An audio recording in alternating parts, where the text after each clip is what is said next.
Are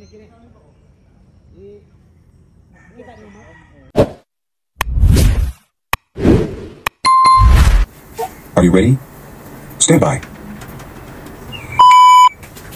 Hi, what's up sa inyo mga kaboom-boom? I'm a nurse EMT by heart and a GAN enthusiast. Welcome back to my channel. Tayo ay magpe-press check ng isang FA ng ating kaibigan. Ito ay isang classic na merong konting twist. Ito ang Norinco M1911 A1C. Ito ay isang compact steel, simple and surprisingly reliable. Worth it nga mga ito? So let's find it out. Kilala si Norinco for its rugged, no-nonsense pistol and its compact version ng 1911 A1 definitely keep that spirit alive. Yung controls niya ay very familiar na 1911.